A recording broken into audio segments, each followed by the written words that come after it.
นี่ก็สิได้ซ้ำนี้นี่นะได้ซ้ำนั่นแลงามเพราะว่ามันแต่งคือน้องว่าคือกันซ้ำนั่นบ่ต้องจำก็ได้มันนี่ตัวสั้นตัวยาวบัดนี้ตัวยาวเฮาก็แบบเฮาแต่งคือน้องว่านะมันก็สิได้จำเทิงแล้วนะคานเทิงนี่มาวันนี้ด้านล่างพี่น้องทางนั้นกบอีกเลยสร้างตัวจริงกบตลอดอย่างไร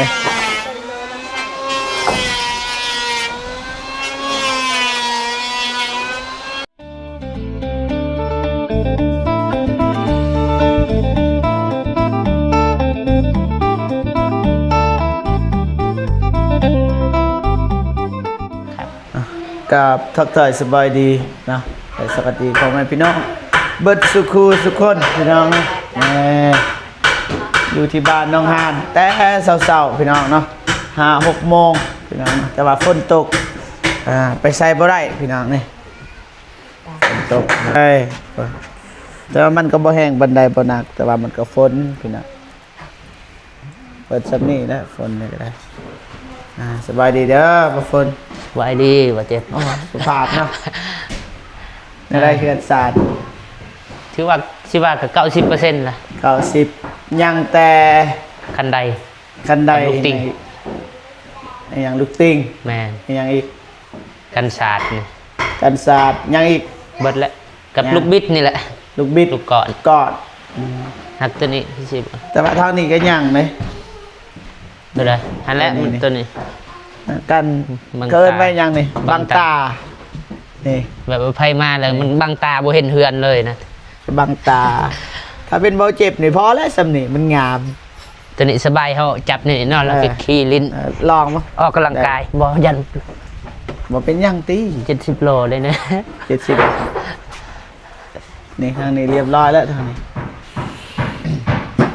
แต่ว่าไม้เสื้อลามบ่พอบ่อ้ายเพิ่นว่าคันว่าสิตกแต่งหันได้อยู่คันว่าแบบแต่งหน่อยนึงอ่ะนะพออยู่แล้วแต่ง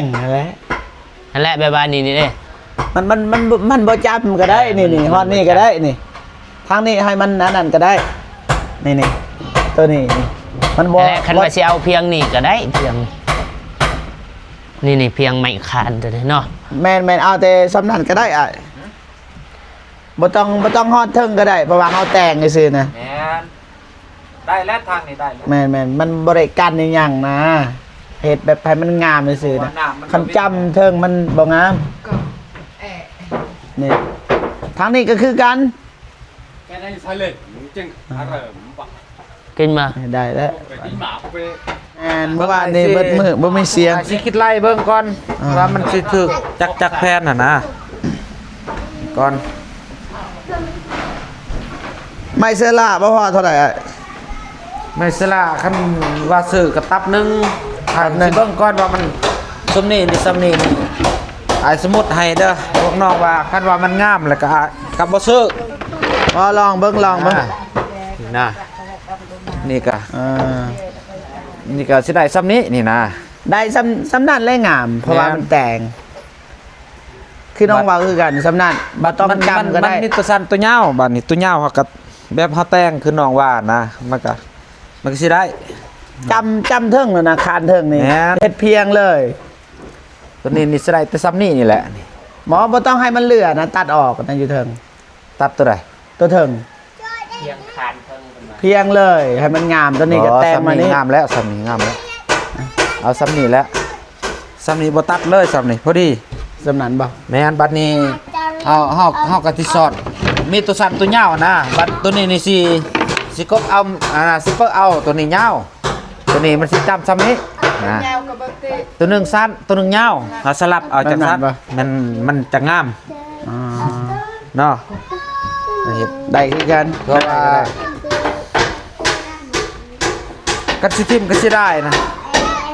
บ่ทิมและบ่ซื้อสัตว์แม่นเฮ็ดก่อนสัตว์เฮ็ดก่อนคือสิพ่ออยู่ดอกเพราะว่าไม่มันสั่นนี่หลายไม่สั่นเฮาจังซี่นะโดยเพราะว่าแม่เพิ่นโอนเงินมาให้เด้แม่น 1,500 บาทแม่ได้บ่ฝนเราโอนเงินมาไม่แต่ซื้อลูกล็อกก็ได้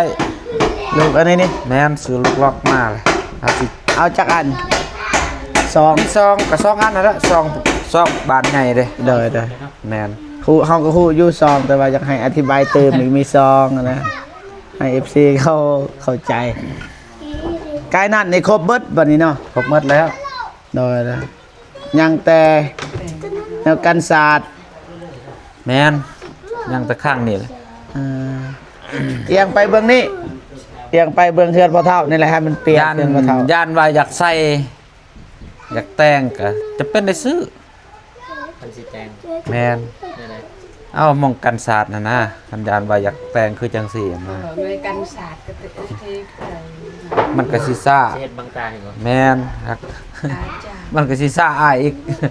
กันว่าบ่ซื้อกับบ่เฮ็ดเอาก็ใส่ พลอยบ่ไม่เซ็นเนี่ย ไม่เซ็นพอแล้ว โดย พอดีอีเป๊ะเลยไม่เซ็นก็เฮ็ดนะ ไม่ใช่ก็คือนักกันศาสตร์จะหาย เฮ็ดมานี่แต่ว่าเลยสิไปพุ่นอันนี้เนาะ เฮ็ดตามแผนเบาเจ็บว่าแล้วลงไปพี่การเฮ็ดไปพุ่นมันก็ง่ายเอาสัตว์ไปพุ่นอันนี้มันสระน้ำเฮือนใส่พอเฒ่าแล้วใส่เฮือนพอเฒ่า ฮัลโหล ก็สิลงหั่น อยู่เฮือนน้องฮันเด้อประมาณนี้เลย ไปบ่คน วง ลงบ่ ถ่ายคลิปอยู่ไอ้ที่ได้ยินเสียงง่ายเนี่ยเด้อขอบใจ ไอ้วงบ่ แม่เราไปเพื่อนเฮาผมเอามาคิดแม่ เด้มาเลย อืมเอารถเล่าไปบ่ แม่บอสิ บ่ ติ สิ ดรถเป็นไร ขอติดรถอ้ายเพิ่นบ่ฝนตก รถบ่ฝนทุกคนเราไปสวน นี่ป้าสบายนะมีรถใหญ่นะ ออกไม่ได้นี่เนาะปีนี้บ่เพิ่นออกหรือว่า ที่นี่นะ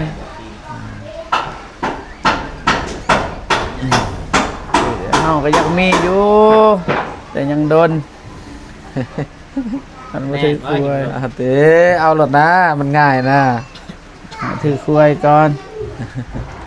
จวด จักเซฟจังได้ละหมู่มีเบิดเลยอันนี้บ่แม่นรถเบิ้ลดอกรถพอเฮ็ดคือตอนขับรถนี่รถพอพี่น้องนะยังด้นบ่คนนี่รายได้ก็คือเห็นเลยยอดวิว เดือนหนึ่งได้ว่า1,000 บาทนี่เอาเบิ้งบันเอาเบิดนี่กว่านั้นเอาความจริงอันนี้พี่น้องบริตัวเราสิว่าตัวบาปกับแมนพี่น้องนะบ่ทรงสิได้บาปดอกเฮาสิได้บุญไล่กลัวคือรายได้เฮานี่มันอ๋อ แล้วมาคนเดียวว่าอ้าวประตูคือบาดนัดแล้วเนาะ สบายดีเด้อ สบายดีแต่ไก่แท้ เห็นแต่ไก่เด้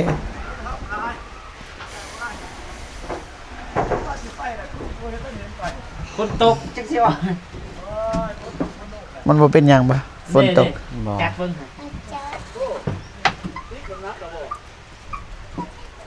เอ้ยมาเบิ่งมาวิเคราะห์วิจารณ์เบิ่งไอ้วงเป็นอะไรงามขี้ลายก็เว้าเบาๆเด้อ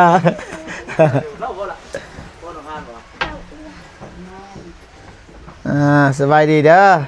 สบายดีอีกครั้งจะได้เฮือนซาน โอ้ยมาครับจบไรวันเดียวเว้ย จบ จบเยี่ยม ปั๊บ ฮะ ปั๊บ ปั๊บเลยบอกซิปเลย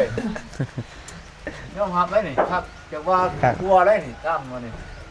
ต้องสะดวกสะดีนี่บ่งามเท่าไหร่ได้นี่ โอ้โมแมนและสัตว์ อ่ะ น้องสลีงามสุดแล้ว แล้วบางเทื่อเรา สำหรับอ้ายได้หมุดได้สิได้อ้ายบ่งาม โอ้หมักหมดนี่ป่ะ มักหมุดนี่เด้ เออ มักบ่คือกันเนาะสำหรับอ้ายตัวนี้ก็ผักว่าสีสันก็คือว่ามันแปลกตาดีได้ โดยเฉพาะสีแล้วมันต่าง จุ๊ กับ น มากมันเนาะเบิ่งนี่มันต่างตาดีเนาะ โดย โอ้ผู้เลือกสีนี่สุดยอดเด้ บัดอยากทำอ่างเพิ่นนะ3-4 ลังนี่แบบใดงามสุด ตามที่ไอ้ายมักอะนะ สีวะ บ่จักสิเว้าเลย เพราะว่าตัวนี้ก็อิงตามผู้มักเนาะทางสร้างนี่ตัวใดกันก็งามหมดสุดอัน สู้ลังนั่นแหละ แต่ว่ามันต่างกันโหมดมันแตกต่างกัน ถ้าเป็นเบาเจ็บพี่น้องนะว่าความจริงเราสิเอา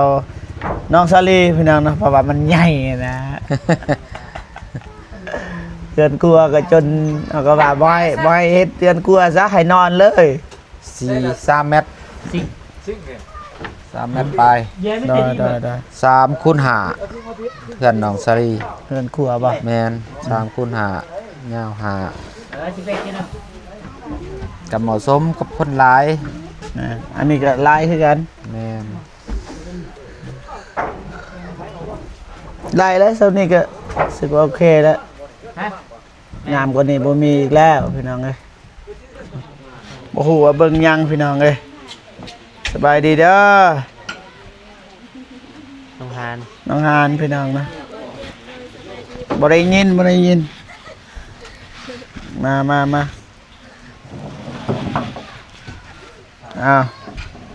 เอาใหม่ขึ้นมาปาดนี่คิดว่าบ่ได้อยู่เฮือนเด้ อยู่ โดยสบายดีเด้อเบาเจ็บ โดยสบายดีเบาพล โดยสบายดีพ่อแม่ผู้ใหญ่ใจบุญทุกท่านและก็ FC ทุกท่านหรือว่าอยู่ในลาวและไทยและต่างประเทศก็ขอสวัสดีสบายดีเบิดทุกคนเด้อ นะได้แล้วเฮือนซานใกล้สิแล้วบาทนี่ประมาณจักเปอร์เซ็นต์แล้วบ่ฝนตามจะเบิ่ง เบิ่งบ่85%ซั่นนี่เฉพาะแต่หลังมันซื่อ90 90แล้วบ่นี่ บ่ได้ไล่คันศาสตร์กันไว้85%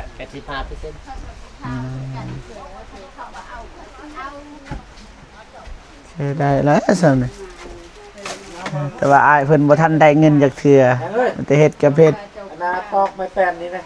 ถ้าไม่แป้นสั่งให้ โอเคมีแต่ว่าให้น้องขอบอกขอบใจขอบบุญขอบคุณนั่นแหละผู้ใหญ่ใจบุญที่ซอยเหลือ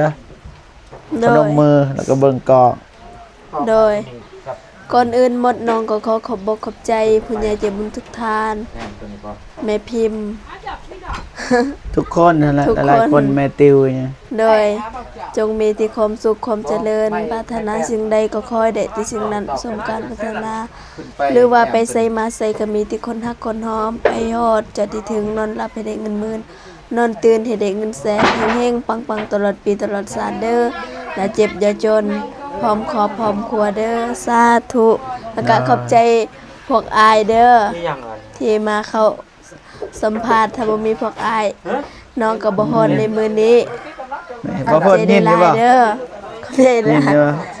ไล่ไปได้เป็นขาย ยินได้บ่ยินได้บ่น้องหันบ่ ยินหน่อย แนวใดเอา ไล่เดียวก็พ่อนะ ไอ้วงมีเรื่องน้ำหนักช่วงนี้สิขึ้นไปตีมวยพี่น้องเอ้ยสิขึ้นไปตีมวยบ่ขึ้นไปตีมวยบ่ มันไปแกเลยคิดโกนไว้แต่งคนไทยนึงนึง โอเคมีแต่ว่าทางทีมงานเฮาก็สิเดินทางต่อพี่น้องเนาะ โดย จะไปซื้อไมเซล่าเนาะ ก่อนนึง ก่อนประตูซื้อบ่ซื้อก็ได้เนาะไมเซ ถ้าเรา ล่า เงินทาสีเจ็บ สิ ถ้าเราเงินทาสีอัน ซีอันนี้ก็ได้ซื้อซีมาแทน แล้วก็น้องหานทาเอง สีสแลกบ่ ซีมาดีกว่าซีแบบเพื่อนน้องดื่มน้องสลีนั่นแหละ เด้อซีสแลก จักถัก โอ้โหนะมันจะอ้ายนะ โอ้โหคือกันเดียวอะไร เรื่องซีนะ ประมาณ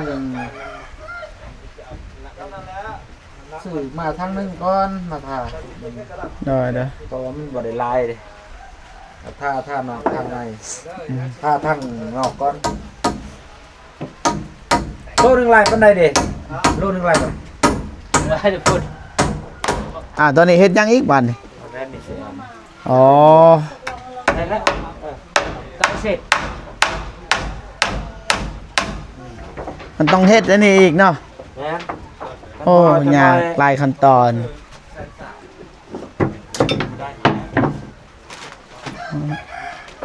นี่เฮ็ดแบบนี้พี่น้องนะ ง่ายเลย บ่ายแล้วบ่ายมาวันนี้ด้านล่างพี่น้องทางนั้นกบอีกเลยสร้างตัวจริงกบตลอดอย่างไง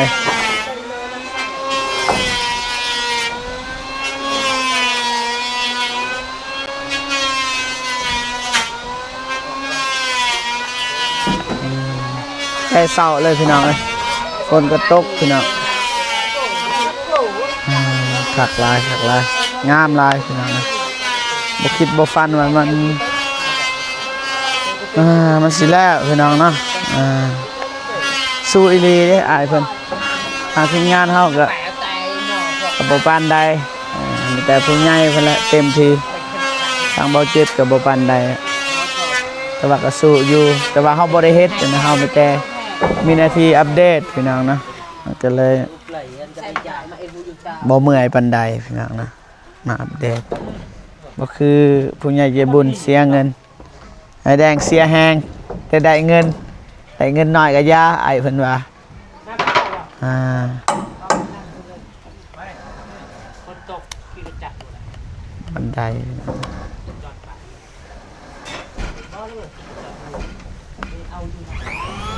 ประมาณนี้พี่น้องเนาะโอเคพี่น้องเบาเจ็บก็สิจบคลิปก่อนเนาะจังได๋ก็ขอบคุณผู้ใหญ่ใจดีและ FC ทุกท่านที่เข้ามาให้กำลังใจเบาเจ็บตลอดมาพี่น้องเนาะ